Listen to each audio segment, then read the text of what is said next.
Welcome back to the BookEnds YouTube channel. We are so excited to have Lynn Painter join us. So I'm sure everybody knows who Lynn Painter is by now, but let me just run down the accolades in case you don't.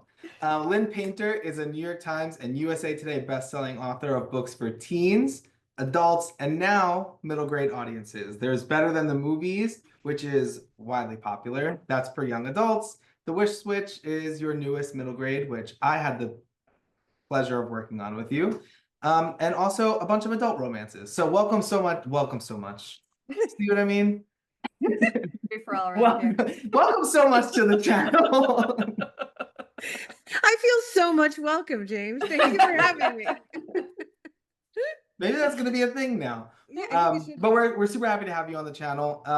We wanted to talk to you a little bit about social media. I think you are incredible at managing your accounts and using social media to promote you and your books. So Jessica and I were really excited to have you on and tackle the topic that I think so many authors feel most overwhelmed by. Like, I think a lot of people come to writing books because they know books and they know writing. And then the marketing, business, social media side of it feels like tackling a whole different beast. Yeah, it does. Yeah. So was it scary for you when you dove into social media, or did it feel natural for you?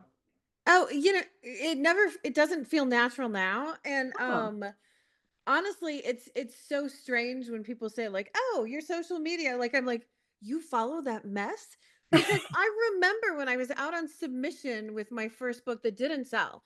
I just remember like an author that I met through like a little group chat was like, "Oh, I read that Instagram is where you need to be. Like Bookstagram is that what translates into like getting readers, so that's where you need to be." And I didn't have an Instagram account. So I like started one. I remember my daughter was like a year old and I was like taking pictures of like her. And I'm like, I don't know what to do with this.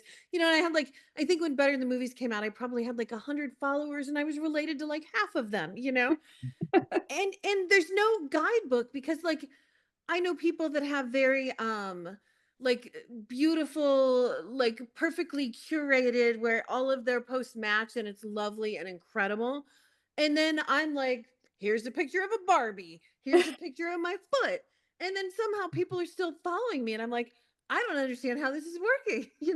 And I feel like I kind of fell into accidentally recognizing that I will never be cool and trying to be cool doesn't work for me, and just sort of settling into the mess that I am somehow maybe just works, probably because I write very unserious books. I don't know.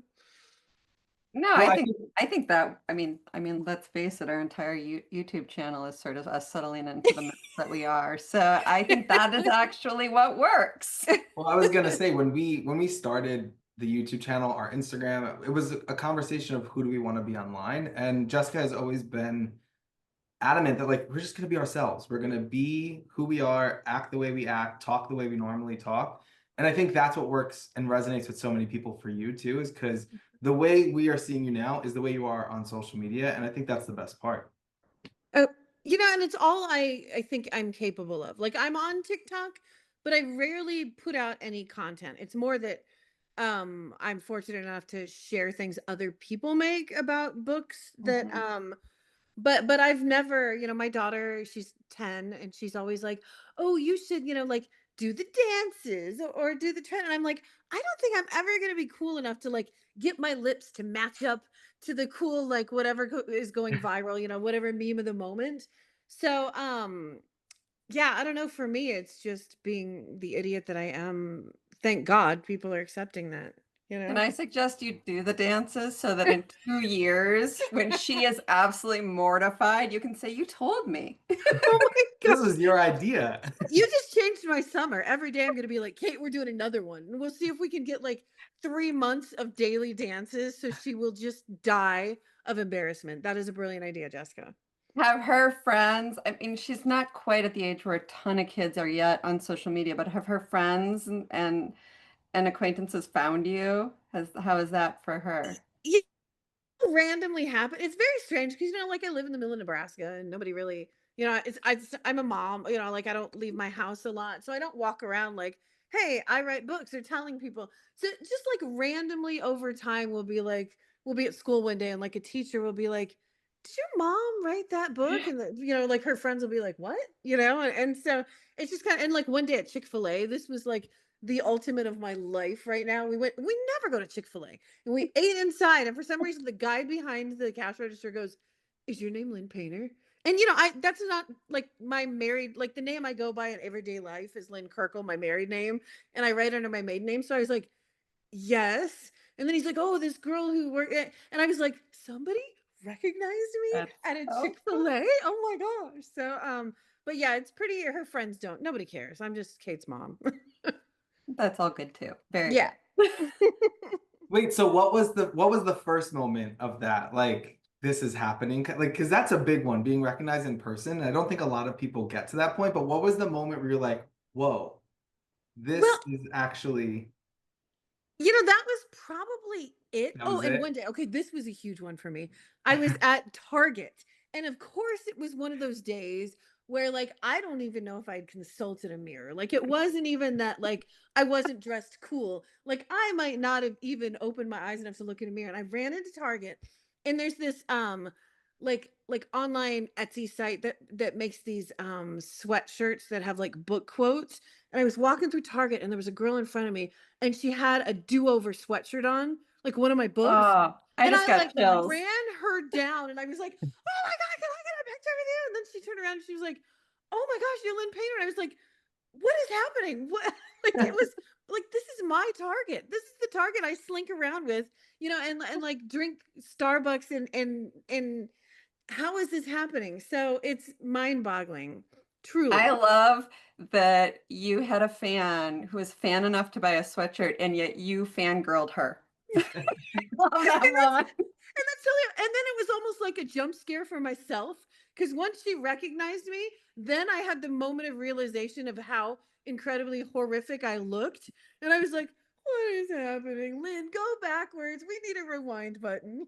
Okay, But wait. So then on your social media, if you post yourself, are you always like, if I'm going to do myself on here, I've got to, or because yeah. I've started just bringing my ugly self to the game once in a while, which anybody who follows us on TikTok has seen at this point. So, but do you do the same, or do you try to be like I the Lynn try Painter version? I try to do a little bit, mostly because, my readers are YA. They're so cool. Like if it was just people my age, it'd be like, whatever. But the youths, they're cool. I don't want them to see just how bad my skin is. So I usually do a little. And then what's funny is I'll get behind on things like, a publisher will be like, can you make, a 30-second video about something that's coming up? And I'll be like, yeah, for sure. And then I'll literally in my head think, I think I have to do another video. I'll do them all on Friday, and I'll put on makeup on Friday, and then I'll end up moving it on my calendar because I don't ever want to put on makeup, and then I get behind and everything. So no, I'm a real mess with that, Jessica. Well, we have to do the same. We have to book our filming days in advance. This way we get them all on one day. We are presentable that one day. We are planned and prepped. And then that's it. We're good for at least a few weeks. So But I Lynn, I think very that's much smart. relate because Layla sends me the list of TikTok videos I'm supposed to do, and I ignore it until I get the notice of like, we're out. I have no videos left. Can you please do some? Like, yes, Wait, okay. so what are your other like go-to hacks for social media then? Because that's a good one, like kind of like consolidating it all into one working block. But how else do you kind of like make the burden not so burdensome? Oh, see, when you say that, you assume that I have a plan. I am so erratic. Like I literally like sometimes there'll be a day where I'll do 5 posts because I'll be like, oh my gosh, my book's on NetGalley. And then I'll be like, hey, you guys, you can request it. And I'll post something. And then an hour later, I'm like, and this is today. Oh yeah, I have a Goodreads giveaway. I haven't posted about it yet, but I was supposed to. So now when I get done with you guys, I'll run and post like, there's a Goodreads giveaway. And I already posted this morning my daughter and I playing Barbies. So if I were smart, I would have like a calendar and think about like every other day posting something. That's a really great idea, James. I should do that. Well, I think the best part is you're breaking all the rules. Like you're breaking Maybe. all of the social media rules that we're always told. The algorithm needs this, that needs that. And I think it still works for you. Like Okay. it is. And I do feel lucky that way. Like whenever This is gonna make me sound so unprofessional. Whenever I see people talking about the algorithm, like, oh my gosh, if you don't post blah blah blah, and I think, where do you even find what the algorithm's giving you? Like, I don't know. I don't even like track it. I'm like, if it hits, if it doesn't, I don't know. I forgot what I posted yesterday. But I do feel like, and maybe again, it has to do with what you write and the fact that my books are not hardcore serious literature. It's fun, but it really does work for me to just post ridiculous things. So you're writing something like 50 books a year. And, It and feels just, like that this year. I mean, to the great joy of all of your readers. But when you were just talking about posting you playing Barbies and these other things, I had a moment of, oh my goodness, that sounds like so much. And I think a lot of our viewers will be like, does it feel like a burden to do the social media, or are you just kind of, are you enjoying it? And does it become natural to think, oh, I'll just take a picture of this or video of this and post it? I feel like it has not become a burden because I don't take it seriously. I don't think about it like it is marketing. Today I need to do a post. I literally this morning, like my daughter and I were playing Barbies, and we have this whole group of Kens where basically this probably makes me sound like a man hater, but we have like 8 Kens, and our favorite way to play with Barbies is the Kens are all just dumb and ridiculous, and they say stupid things. And we were having fun with the Kens this morning, and I don't remember why I posted anything about them. Oh my gosh, and now I just completely forgot what the point of even the Kens was. What did you even ask me? Is this a fever dream? It might be. It might be. But yeah, that it doesn't feel like a burden. I think it's because I don't think of it as a requirement. Like it's just for fun. Even like if I'm excited, like this morning, I woke up and saw that fake skating's on NetGalley, and I'm like, oh my gosh, people can request it. So I get all excited, and then I'm posting Barbie stuff, and it's still fun for me. And I literally was thinking about recently, because certain people I know who work at BookEnds, might occasionally reference like, you might want someone to help you every once in a while, Lynn. And I'm like, no, I got this, even though I just forgot 10 things. But it was something where there's a really nice bookstagrammer in town, and she sent me messages a couple times, like, I'd love to be an executive assistant if you ever need me. But one thing I realized is I'm like, I wouldn't want to give up social media because I like engaging with my readers. And that actually, now that I'm talking through it, is probably what I enjoy about it the most and it might be exclusive to young adult, is the readers engage so much. There's so much back and forth and so much fun conversation around silly posts that I would miss it. Like UCLA baseball was in town last weekend, and my last book, the fictional character played for the team. So it was like this whole fun, world, my imagination, igniting with real life. And so I went to the game and I posted about it, and so many readers who read it were like, oh my gosh, is that him in real life? And it's like we were all together like freaking out about these things happening. And I would miss that. I like that I recognize readers, Instagram tags, and I'm like, oh, it's her. Oh, it's a nice little community. So I think I would miss it. Well, I think that's something that I've not quite seen another author do it at the level that you do it at.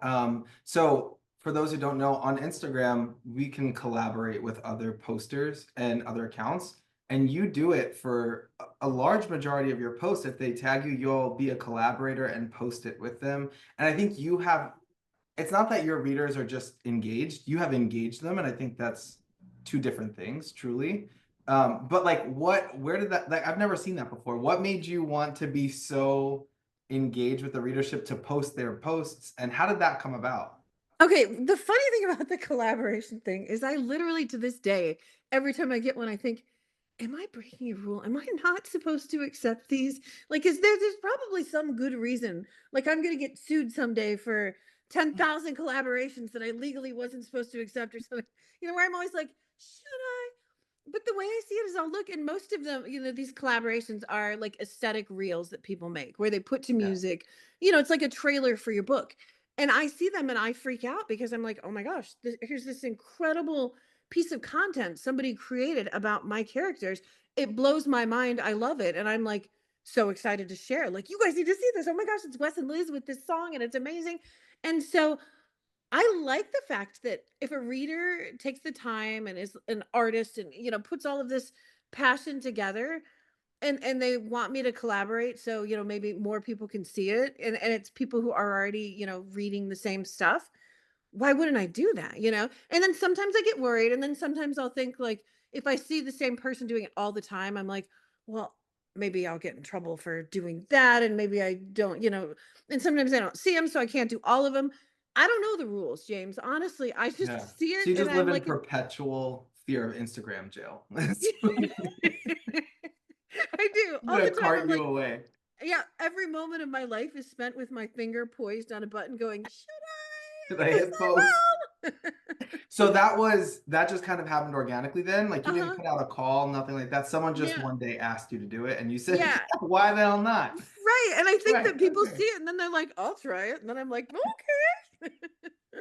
I love that though, and I do think that's probably a huge part of what has given you the online following, because I think there are so many people who don't engage, and the engagement is what we all love.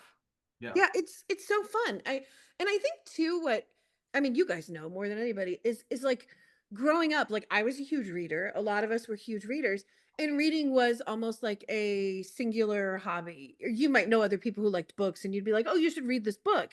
But now through Bookstagram, the coolest thing, like one of the coolest things that I don't know, lucked into or something, is when people send me a message or I'll meet them at a book signing and they'll tell me that they made friends because of like my book. And then of course the mom and me is like, oh my God. But they'll be like, either they were standing in line together at a signing or else, online they'll start talking about characters or a book they like and they become friends and then they'll meet in real life.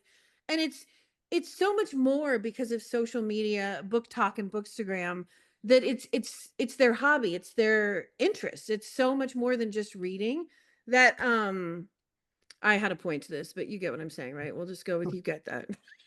I got what you were saying. In closing, uh-huh. No, I get absolutely what you're saying. I think that, you know, reading is thought of as this solitary, when you think of people who are readers, they're sort of quiet and, introverts and Right. all these things, but Book Talk and Instagram have made it more of a social Yes, thing that It's people can, globalized it too. yeah, yeah, which is really cool. it is. It's amazing. And doubly cool too that you've kind of brought those people together too in a way that I don't think a lot of other authors do. So I think that's kudos to you. Yeah, It's definitely. incredible. Okay, so quick, like few nuts and bolts questions then. So you're on Instagram, TikTok, what else? I still have an X account. The only reason I still have that is because for some reason Brazilian readers still use it a lot. And Oh, I would miss the connection. It's like when I post, it's like almost anytime I post on, I still call it Twitter, X, whatever. will do. Like every single response is in Portuguese. And like when they shut it down for a day in Brazil, I was like, what am I gonna do without my Brazilian friends? And then they got it back. But I'm not yet. Like I think I have a Threads account, like when it first started, but Threads feels like Twitter used to, where people are just yelling at each other all the time or yelling about drama, and it stresses me out. So I'm not really in that. And I opened a Blue Sky account because somebody was impersonating me. So I opened an account just to say it's not me, and I think that was the only post I ever posted on there. Yeah. So I'm Which I pretty think much is a good reason for you to still have Twitter too. yeah. So I think I am just really listen to me. I think I'm just on TikTok, Instagram, and sort of Twitter. Oh, Facebook, but I forget about Facebook. So then I mean, you said earlier you don't have a plan, but, do you try?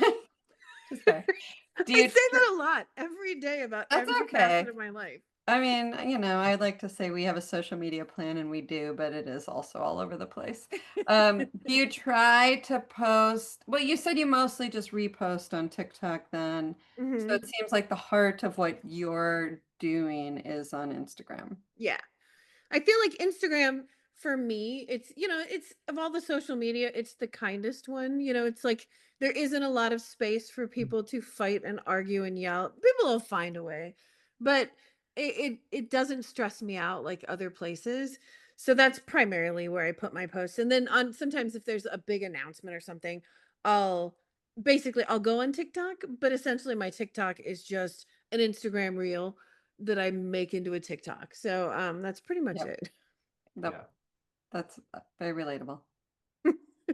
So for the fellow authors that are watching the channel, how do you kind of approach maybe to start promoting a new book? Do you have an approach? Is it just like, does it start with the deal announcement for you? Or are you just kind of throwing it out there? I see Lynn's face of like, was I supposed to have an approach? It was like, next question, please. I think it is apparent that I am an overexcited child about everything. Oh, So I it's love that. like waiting for an announcement kills, like it won't even matter. Like once the announcement is out, it's done and it doesn't matter. But I'm like, is it up today? Am I allowed to talk about it today? So it's like I just scream things. I'm just a child who's so excited to share a secret that I just shout it out. So I don't ever really have a plan. Like cover reveals, I get excited. Oh, and one thing that is a great listen to me, this is gonna sound like I actually am giving thought to something that I accidentally fell into about cover reveals that it actually really in the engagement front helped a lot. That is I would give it as advice to new authors is that I don't even remember. I think it was for maybe Mr. Wrong Number. I don't know. One of my first books, the cover reveal, my publisher was just kind of like, you can reveal it on this day, do whatever you want. And I put something on Instagram to my followers, just like, hey, if anybody wants to help me with a cover reveal, you can sign up on this Google Doc and, you can basically do whatever you want, create a post or just reshare whatever I post. It's going to hit at 10 a.m. on this date. And I got a greater response than I would have thought. But what I didn't expect is I thought all these people, they got to see the cover early. I was like, please don't show, anybody. But I sent them the cover early. So they've kind of, I think it gives you that feeling of like you're part of something. But in addition to that, what I didn't expect, I thought they would just share the cover. And all of these people made their own like, graphics and some people made a reel. And so then all of a sudden on cover reveal day, all over Instagram, there's just all of these things about my book. And I never expected it to hit like that. I just thought like, I don't have that big of a reach. So if anybody wants to help, that would be great.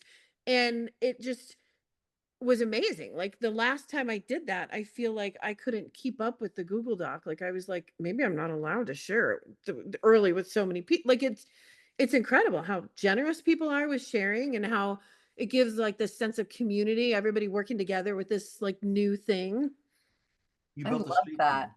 team. I love that. And Yeah. honestly, if I had been a kid in the social media age, the idea that I could be a part of that with a favorite author would have been so cool. Yeah, well, and it's funny because then I got bogged down with people being super nice and emailing me, like wanting me to look at it like it's a week before. And they're like, oh, will you look at this and tell me if it's okay? And I was like, I don't, okay. Right, But right, it right. was amazing. Like I never would have expected it. Like I didn't have a plan. Like, oh, I just was like, if anybody wants to shout about it, that'd be great. And it ended up being the coolest. Like I feel like I have people where I'll see their little Instagram handle. I'm like, oh, that's her. She lives in LA. She's so nice. She helped with this. It's just so nice. So So do you try to recreate those things, or every time you have a new book, it's just what your whim is with that book? Because I think sometimes I see authors who, if they see, because now we're going to have a million authors who are doing that exact same Google Doc, which, is fine, but I find that, it doesn't always recreate the same way. So do you try to do that every time, or it's now I have a new sort of whim and I want to do it this way? I did it for multiple books. I didn't really have a plan whether this is my plan to never have a plan. I So didn't the really have title of the video is going to be Lynn Lynn Painter Painter doesn't has no have a plan. plan. and my mother will be like, wow, you really know these people well. Um but then things kind of changed because like Simon and Schuster the last one they did a cover reveal with like people. So I was like, okay, I guess I'll let people do it. So it kind of it People wasn't my magazine, by the way, viewers. right. So I was like, okay, Big that's deal. fine. If People Magazine wants to do it, I guess I'll step back. Fine. So it's like the plan kind of changes. And like with the middle grade, I didn't, again, I didn't really know the rules. So I haven't been around long enough where I didn't want to anger anybody in middle grade being like, and in middle grade, actually, that's something that's a little trickier for me because middle graders, most of them aren't on social media. Yeah. So I'm a little walking in circles confused on how to promote middle grade. So James, you need to help me with that. Okay. No, but I think that's the good thing about middle grade, and I think picture books too, is a lot of times we're marketing to the gatekeepers, right? We're marketing to librarians, school educators, parents, guardians, sisters, brothers, aunts, uncles. We're marketing to the people who are buying the books. So I think a lot of what you're saying does still work. Yeah. I think that it's probably a little lesser just because it's not a self-purchase, but a lot of those same principles apply. You just might not get the same level of engagement Yeah. because your readers aren't actively seeking you out. But then those readers will eventually get on social media and probably actively seek you out at some point. So I hope so. yeah. And then the cool thing about, how all of the books that you've published is that they can grow with the books that you've published too. So they can go from your middle grade books to your YA, to your adult, so on. So Love that. Which I love that. So I have a feeling our viewers are going to want to know the answer to, and you may not have an answer to this, which came first, the chicken or the egg? Did you become a New York Times bestseller before the social media started to hit? Or do you feel that the social media started to hit? That's a good question. I feel like they were kind of simultaneous, but not like, because here's what happened. Like, Better Than the Movies came out in May of 2021, and it was pretty quiet. Nobody knew who I was. It wasn't like a smashing success. Like, I think it did fine. I don't feel like my publisher was like, oh, it's terrible. But it was quiet, and it wasn't until like almost a year later when it was releasing in paperback that and I don't, you can't ever point the finger at one person, but I remember talking to Kim, my agent, because I saw on one of my kids pinged me and was like, do you know who Haley Pham is? And I was like, who? And she's a YouTuber with like millions of followers or something. yeah. And she said it was like her favorite book. And all of a sudden I start getting all of these messages from people who were trying to order Better Than the Movies and they couldn't because it was like the end of COVID. No, it wasn't the end of COVID, but the hardcover, they weren't really printing anymore and the paperback hadn't hit yet, so it was kind of like a little bit of a lull. And I feel like she just picked up some traction, and right about that time I was getting a little more social media engagement, and then the paperback came out, and then the paperback hit the list, and the rest was history, I guess you could say. So I feel like it was the perfect storm of social media working kind of in tandem with the word of mouth, and boom. Then we kind of talked about it, and we did it on this video too. You kind of asked about middle grade, marketing for middle grade, but how do you work with your agents? How do you work with your publishing teams, the marketing department?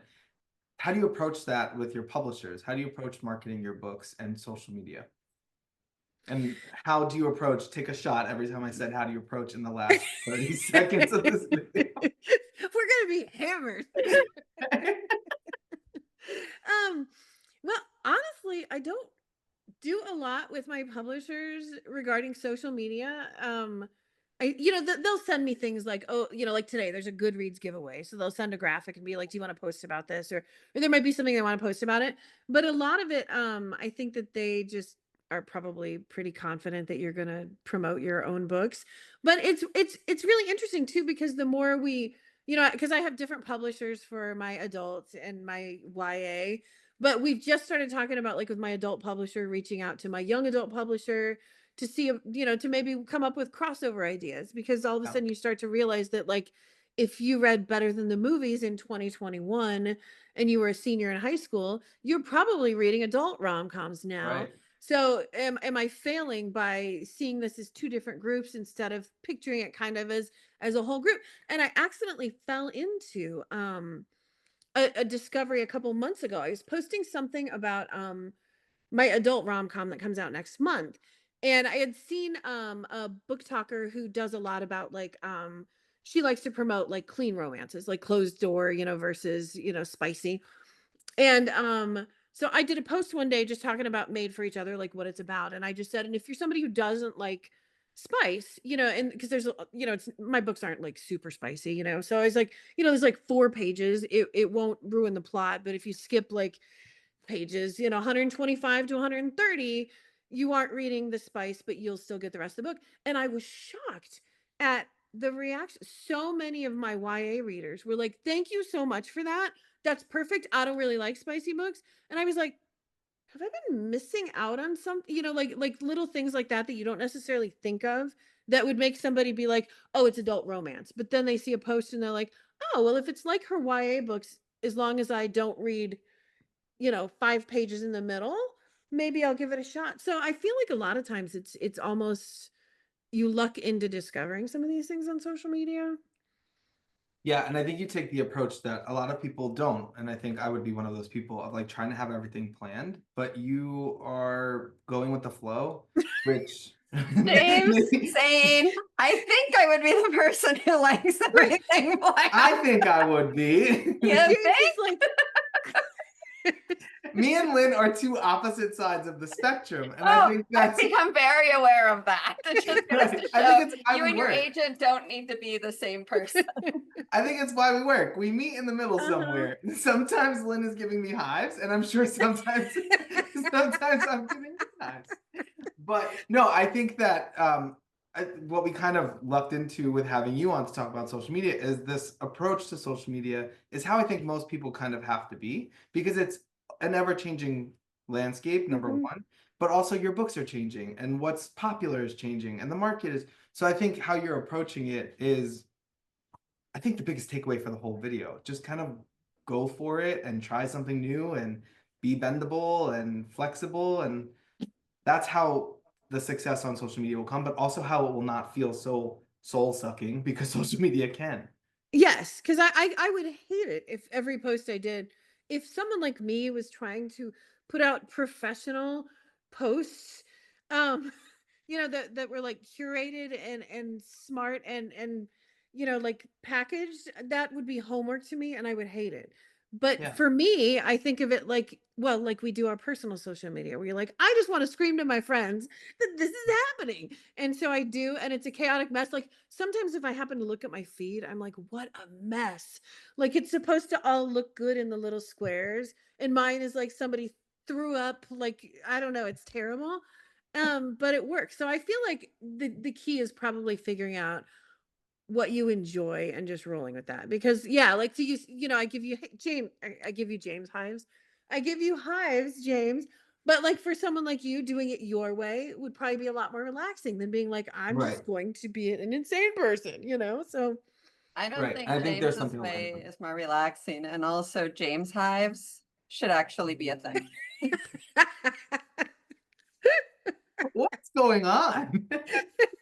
Lynn and I are just bonding. yes, yes. We're best friends now, James. We're gonna talk about you when we're done. I'm sure. I'm quite sure. That seems to be the case when Jessica's involved. Okay, so what's next for you? What should your readers, what should our viewers be on the lookout? What do you want to plug? What do you want to promote? Go for it. Oh my gosh. I cannot believe this is happening.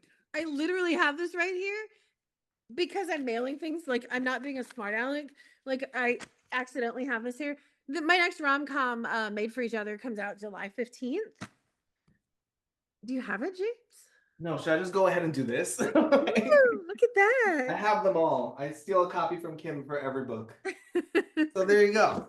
Yeah, so my next adult rom-com comes out in July, and then Fake Skating, my young adult rom-com, comes out September 30th. So that's what's coming from me. Yeah, and in the meantime, you've got lots to go pick up and read and get caught up on the Lynn universe, the Lynn cinematic universe. And I feel like I missed out, Jessica, on bothering you when I wrote Fake Skating, because it occurs to me now that I know you're from Minnesota and I know you're a hockey person. I am all those Why? things. Why was I bothering my relatives going up to Minnesota every month when I could have just DM'd you? I would have taken all of the calls. I would have loved every minute of it. I suppose I had to learn a little bit about it myself. Okay, well, thank you so much for joining us on the channel, Lynn. I know our viewers are going to take a lot from it, but we appreciate you taking your time to talk about social media, and we will have to find another reason to get you back on the channel because my cheeks hurt. This And has been I great. This know our was viewers a will too. blast. You are our inaugural author interview, and nailed it. Nailed it. So thank you so much for being our guinea pig. Thank you for letting me come. And now I have to go to Taco Bell because it's Tuesday. It's Taco Tuesday. And it's the first week of summer, second week of summer. So Kate and I have to go to Taco Bell for lunch. And I don't want to, you guys. Can we just talk a little longer?